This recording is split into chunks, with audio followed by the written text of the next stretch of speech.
I had a fight with my husband, and to get even, I slept with his son. I'm Vivian. I'm 37, and I've been married to Frank for 7 years. When we met, I had just come out of a difficult relationship, and he was a kind of refuge. Frank was the kind of solid, practical man who knew what he wanted. He made me feel safe, and for a while, that was all I needed.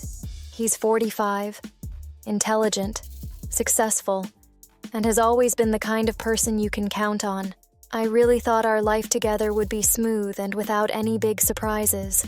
But, like everything else, things started to change. Over the last few months, our routine had become almost unbearable. I didn't know if it was the monotony or the fact that we were simply going through our daily lives without much connection. Of course, we have Bruce, his son, who is almost like a son to me too, but he was at university, and honestly, our house was silent without him. When Bruce came back, however, I wasn't prepared for what that would mean. He came back different. Not just physically, which was obvious, but in something deeper, which I couldn't define at the time. He seemed more self-assured, more mature, but that wasn't all. Something had changed in him, and I felt somehow that it affected me. I was in the kitchen that afternoon, absent-mindedly stirring a cup of coffee that was already cold. The day was gray and muggy, as if the weather was also trying to process something. I looked out of the kitchen window at the garden, Frank's flowers beginning to wilt. He had always taken obsessive care of them, but he didn't seem so interested anymore. The house was different, and so was I. I heard the sound of the key in the door, and a twinge of something, perhaps anxiety, went through me. Frank was coming. I went out into the hall to meet him, but before I could say anything, he walked in without saying a word. There wasn't that smile he used to have when he came home. He flopped down on the sofa, letting out a deep sigh, as if all he wanted was a break from the world. "Hi, love," I said, trying to sound natural, but my voice betrayed the tension I felt. I knew he felt it too, but no one was saying anything. Frank looked at me for a second, but quickly looked away. "Hi," he replied, almost as if he had forgotten I was there. He looked tired, more so than usual, yet there was something in his eyes. Something distant, the kind of distance you feel when someone is no longer there, but is still physically present. The room was silent, the kind of uncomfortable silence that only comes when words become difficult to say. Frank stood there, motionless, staring at the television without really paying attention. I sat back in the armchair, not knowing what to do with the turmoil inside me. "How was your day?" I asked, trying to start a conversation. But I knew I was being foolish. How could I expect him to want to talk when he was already so closed off? What happened to the spontaneity we had in the early years of our marriage? "Normal," Frank replied, without looking at me, still focused on the screen. His voice was monotonous, and that annoyed me more than it should have. Normal. I wanted him to be more open, more present. I wanted to be able to feel that we were there together, in the same place, but we weren't. There is no together anymore, and I began to realize that. The silence stretched on for a few more minutes, until finally he put down the remote control and with an impatient expression stood up. "I'm sleeping at Sam's tonight," he said without further explanation. I paused for a second, trying to process the information. Sam was a friend of his, but it wasn't the first time Frank had talked about going out, and part of me already knew what that meant. He needed a break. I felt, deep down, that he was moving away from me, from us, from our life together. Perhaps he was beginning to realize what I had noticed for some time. Our relationship was in decline. "Frank," I began, but the word sounded weak, without the weight I wanted it to have. I didn't know what else to say. He wasn't listening anymore. He had already made his choice. "It's better this way," he muttered, as if trying to convince himself that he was making the right decision, and he left. He left the house, taking his cold presence with him, and I stayed there, in the silence of a place that used to be my refuge, now a place where I no longer felt at home. The walls seemed to close in on me, and I knew that, even though he was leaving for the night, things had changed between us. I didn't know if they would ever be the same again. Alone, I went into the living room. The clock on the wall ticked loudly, marking time that seemed to have stopped. The house was strangely quiet, without Frank's voice or Bruce's presence. Bruce, I hadn't seen him for months, but he had recently returned from university. I laughed nervously, but I couldn't hide my feelings. I'm just tired. I think it's the lack of company, you know? Frank, he hasn't been around much. Yeah, I could tell, Bruce replied, his voice soft but loaded with something I couldn't identify. He moved a little closer, and my breathing became faster. I looked at him, and for a moment, I thought he might be seeing me in a completely new way. I was beginning to lose myself in that look. When Frank left the house to sleep at Sam's, a strange feeling came over me. The silence in the riverside house seemed denser, as if the environment itself was absorbing my loneliness. I knew that Frank needed this space. He was undoubtedly pulling away, perhaps unconsciously, perhaps because there was no longer anything to save between us. That relationship, which had once seemed solid and secure, was now like a house of cards about to collapse. I walked around the house, as if looking for something to do, something to fill the void. It wasn't the kind of emptiness you feel when you're physically alone.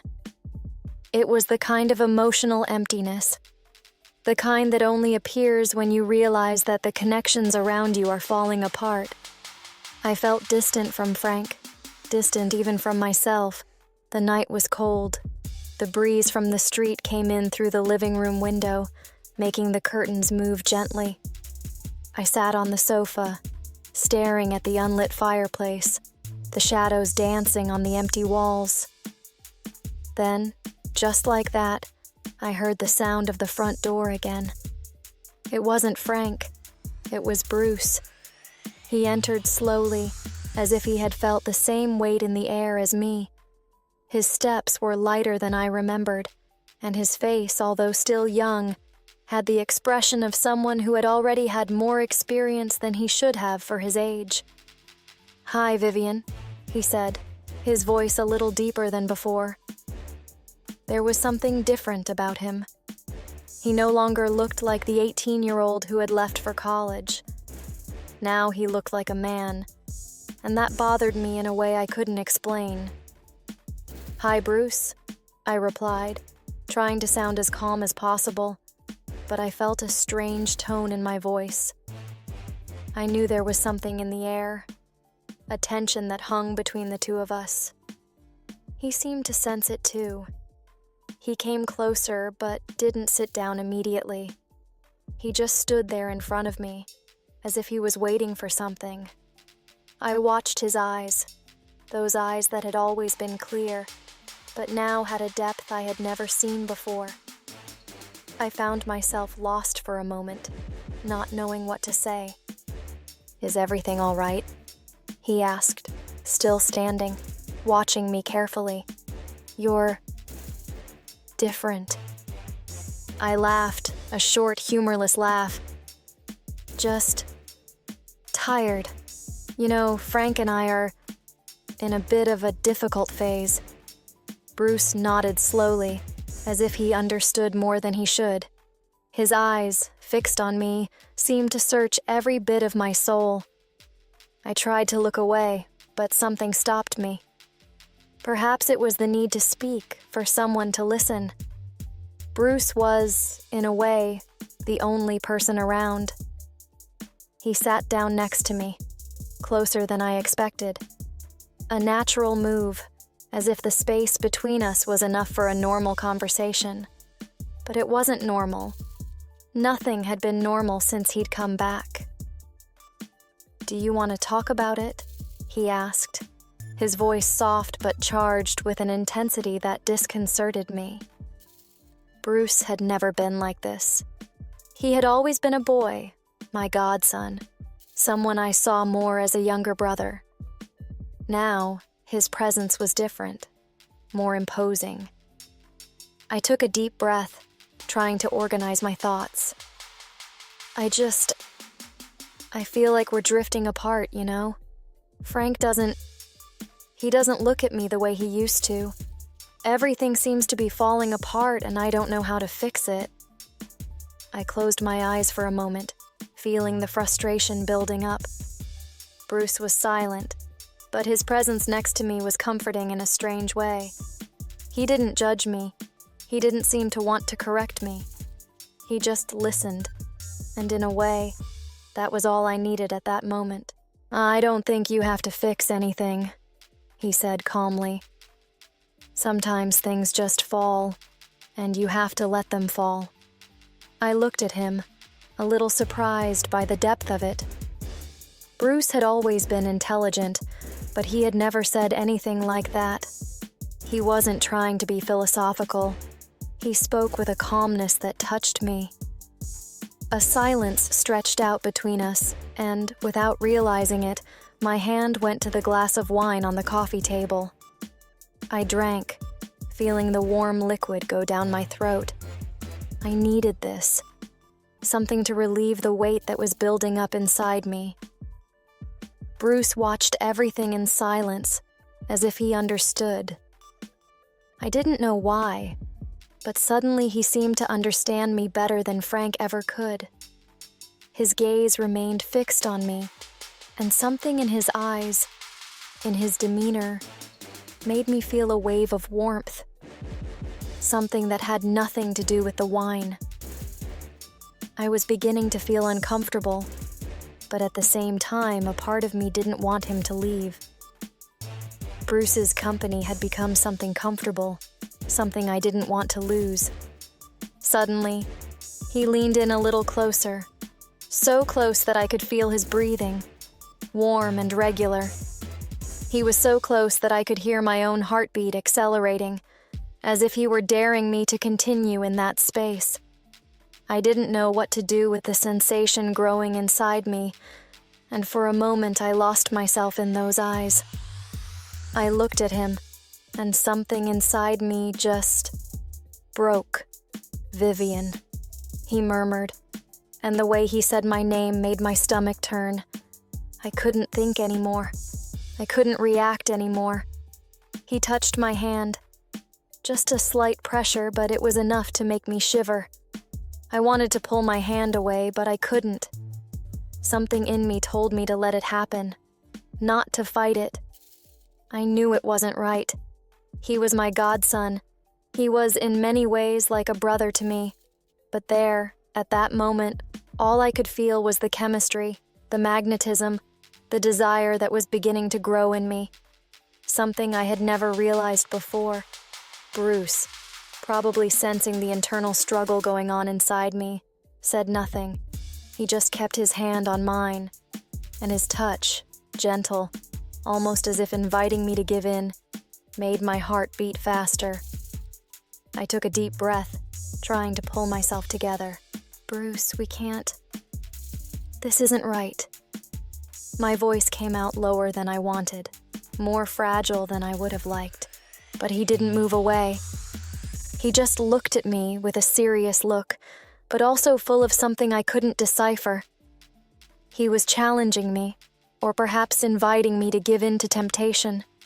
"Sometimes, Vivian, you need something more, something different." I wanted to reply, but I couldn't. What he said made so much sense. And at the same time, it took me to a place I was afraid of. He saw me, in a way that I was no longer used to being seen.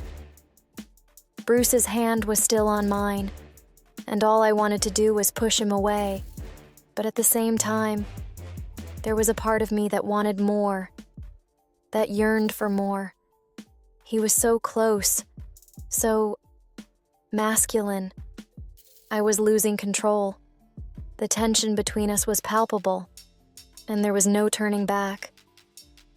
Something had changed at that moment, and I knew I couldn't ignore what was happening any longer.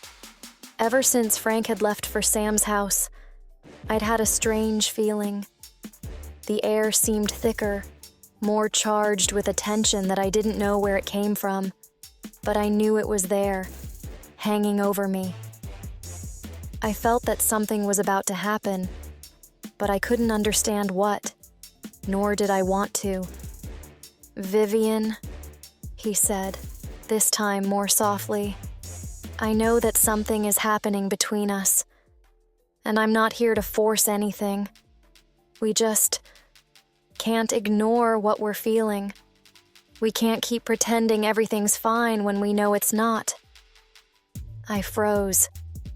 Those words hit me harder than I was prepared for. How could he know what was going on in my mind? I wanted to tell him he was wrong, that nothing was happening, but I knew I couldn't lie to myself. I was feeling something much stronger than I should have. But that was wrong, wasn't it? I pulled away a little, the air between us now thick and heavy. I tried to organize my thoughts, but the truth was that my mind was a whirlwind. I loved Frank. I had built a life with him. But something in me had changed. Something about Bruce challenged me in a way I couldn't understand. He took a step towards me, but I stopped him with a gesture, raising my hand. "Bruce, stop," I said, my voice breaking for a second. "We can't. This is wrong. I'm married to Frank. He's your father." He stopped, but didn't move away. He stood there, looking at me, and I realized that his patience was almost desperate. He wanted to make me understand something that perhaps I didn't want to hear, but which was somehow beginning to make sense to me. "Vivian," he said again, his tone now firmer but still gentle. "I know this is hard to accept, but at some point, we have to stop lying to ourselves. You're unhappy and so am I. And if it's the truth, I know that you feel what I feel." Those words shook me to the core.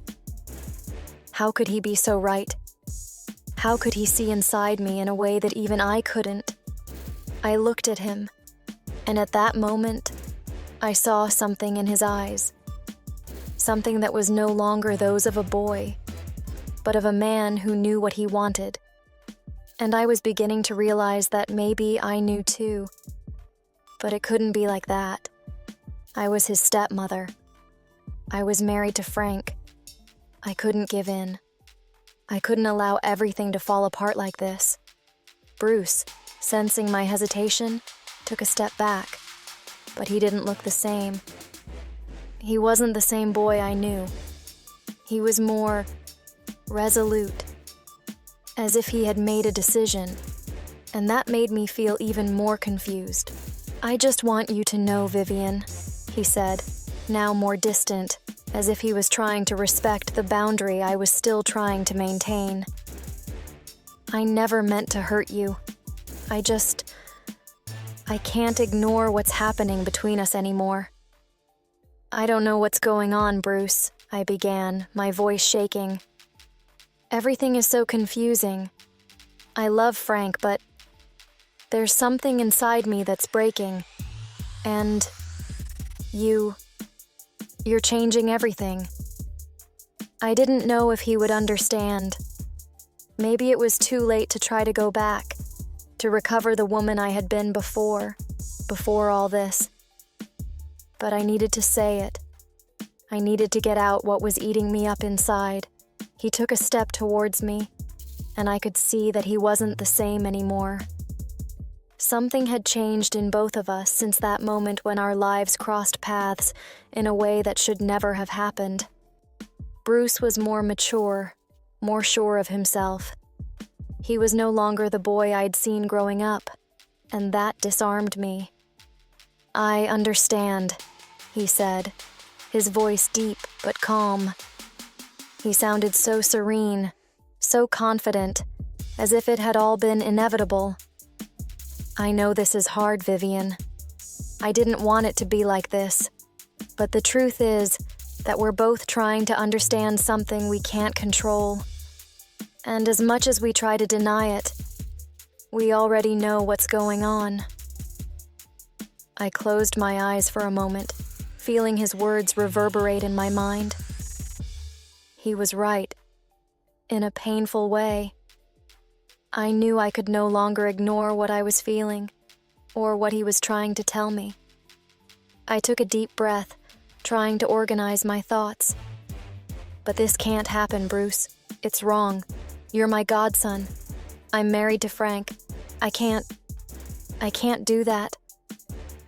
Bruce moved closer, his expression still charming, charged with an understanding that disarmed me. I know you're struggling with this, Vivian, and on the one hand, I understand. But life isn't just about rules. Life is made up of moments, of choices, and we both know that this moment has arrived. I felt the weight of every word he said. He was right. There was no ignoring it. It wasn't a question of right or wrong, good or bad. It was something much deeper, something that burned inside me.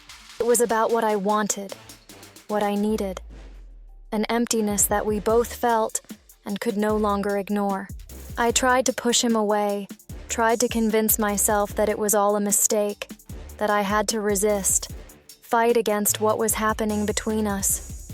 But inside, I knew it wasn't that simple. It wasn't just desire. It wasn't just a momentary attraction. It was a part of me that was screaming to be heard, a part of me that I no longer knew how to control, and which was now finally revealing itself. When he came closer, my breathing faltered. All I wanted was to push him away, but it was impossible. He leaned in, and the instant our lips met, something inside me ignited, as if it were the key to a long-kept secret. I knew there was no turning back.